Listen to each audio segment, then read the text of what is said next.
السلام علیک یا ابا عبداللہ۔ شان نزول میں بتایا گیا ہے کہ کچھ لوگ مسلمان ہو گئے تھے صدر اسلام میں، اور ان کے کچھ عزیز مسلمان نہیں ہوئے تھے تو وہ چاہتے تھے کہ بجبر انہیں مسلمان بنائیں، یا کچھ لوگ مسلمان ہو گئے تھے اور ان کے غلام ابھی مسلمان نہیں ہوئے تھے تو لوگوں نے چاہا کہ بجبر انہیں مسلمان بنائیں۔ اس موقع پہ یہ آیت آ گئی، لا اکراہ فی الدین۔ اگر یہ شان نزول بھی محفوظ رکھی جائے تب بھی نتیجہ وہی نکلتا ہے کہ حق سبحانہ و تعالی دین کو بجبر نافذ نہیں کرنا چاہتا۔ توجہ ہے؟ اللہ جہاں تک میری آواز آ رہی ہے، اللہ سبحانہ و تعالی وہ خالق، وہ رازق، وہ معبود برحق، وہ جبار، وہ قہار، وہ پروردگار، وہ رازق، وہ خالق، وہ صاحب ملک و ملکوت، وہ رب العالمین، وہ مالک یوم الدین، وہ اپنا دین کسی پہ جبرن نافذ نہیں کروانا چاہتا۔ یہ مسلمان کیسے ہو گئے ہیں؟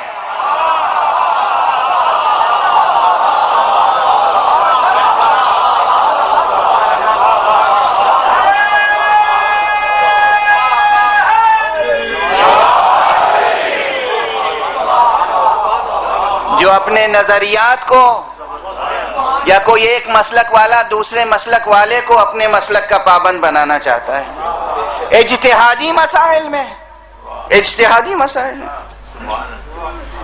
ایک مجتہد کہتا ہے کہ بھئی خاک پر سجدہ ہونا چاہیے، اللہ کے سامنے خضوع و خشوع کا کمال یہ ہے کہ سجدہ خاک پر ہو، قالین پر نہ ہو۔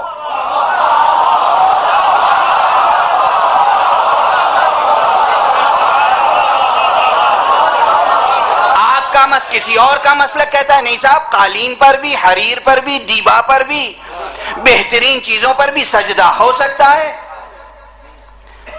دوسرا کہتا ہے کہ نہیں، ہم سجدہ کریں گے حق سبحانہ و تعالیٰ کا خاک پر، مٹی پر۔ اب یہ کون سا اسلام ہے کہ اگر کوئی اپنے سامنے خاک رکھ کے سجدہ کرنا چاہ رہا ہے تو وہ خاک اٹھا لی جائے، اس کی نماز توڑ دی جائے، اسے گرا دیا جائے منہ کے پھل زمین پر، وہ بھی کہاں؟ صحن حرم میں، مسجد نبی میں۔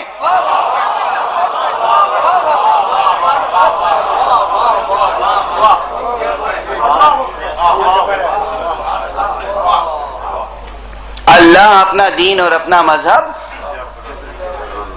جبرن نافذ نہیں کرتا۔ مسلمان، اور یہی نہیں، دنیا میں آج کیا ہو رہا ہے؟ اسلام کا چہرہ کیسا مسخ ہو گیا ہے؟ کیوں اسلام کو ٹیررزم کا عنوان دیا جا رہا ہے؟ دشمنان اسلام کو بدنام کرنے میں کیوں کامیابی حاصل کر رہے ہیں؟ مسلمانوں کی پرامن تہذیب کو دہشت گردانہ تہذیب سے تعبیر کیوں کیا جا رہا ہے؟ اس لیے کہیں نہ کہیں خطا ہو گئی ہے۔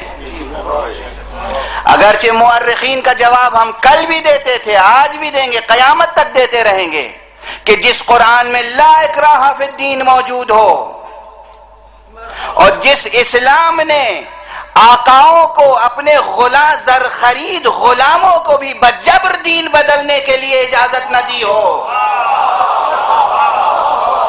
اس دین کے لیے کیسے کہا جا سکتا ہے کہ یہ بزور شمشیر پھیلا؟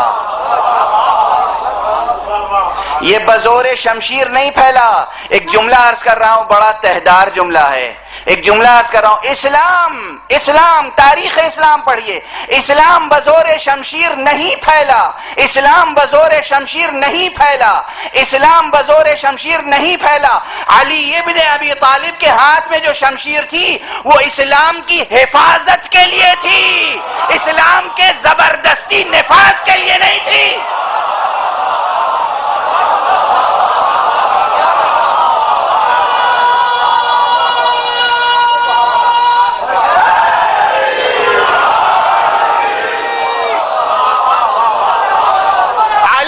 اپنی تلوار سے اسلام کو مٹنے سے بچایا ہے، اسلام کو اپنی موت مرنے سے بچایا ہے، اسلام کی حفاظت کی ہے، کسی غیر مسلم پہ ظلم نہیں کیا ہے۔ تاریخ اس کی گواہ ہے،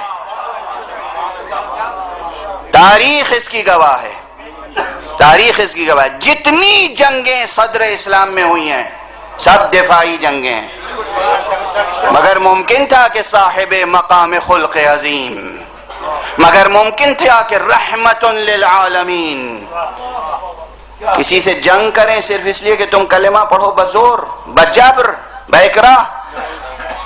آپ کی سمجھ میں اتنی سی بات آ گئی کہ دل تلوار سے نہیں جھک سکتا، کیا محمد یہ نکتہ نہیں جانتے تھے صلی اللہ علیہ وآلہ وسلم؟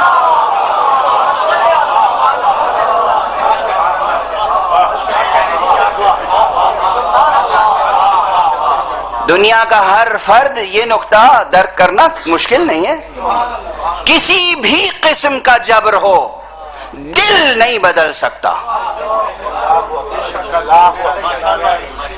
آپ سر جھکوا لیں، زمین پہ اسے لٹا دیں، رکوع کی حالت میں جھکا دیں، جسمانی اعتبار سے کچھ بھی کرا لیں، آپ دل نہیں بدل سکتا۔ اور دین کا تعلق پہلا دل سے ہے، بلکہ میں کہوں اول و آخر دین کا تعلق دل سے ہے۔ ایک گونگا کلمہ نہیں پڑھ سکتا،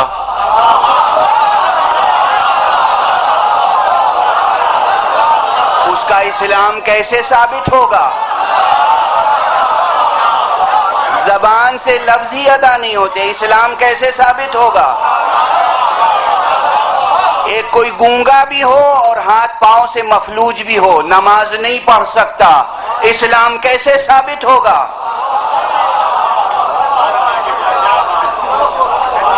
دین کا تعلق اول و آخر دل سے ہے،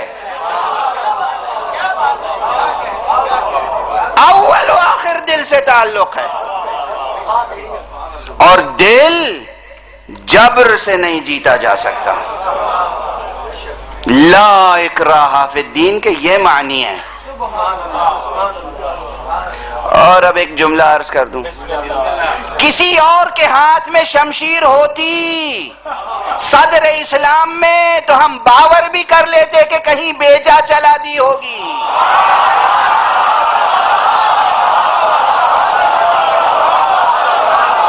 صدر اسلام میں شمشیر علی کے ہاتھ میں رہی، علی کے ہاتھ میں، اور بس علی کے ہاتھ میں۔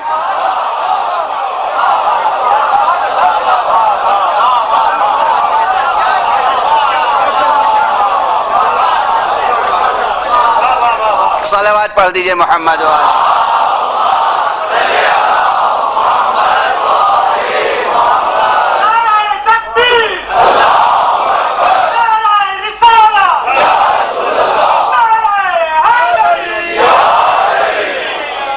بات کی بات نہیں کر رہا ہوں، بات کی بات نہیں کر رہا ہوں، ملکوں کو فتح کرنے کی بات نہیں کر رہا ہوں، دلوں کو فتح کرنے کی بات کر رہا ہوں۔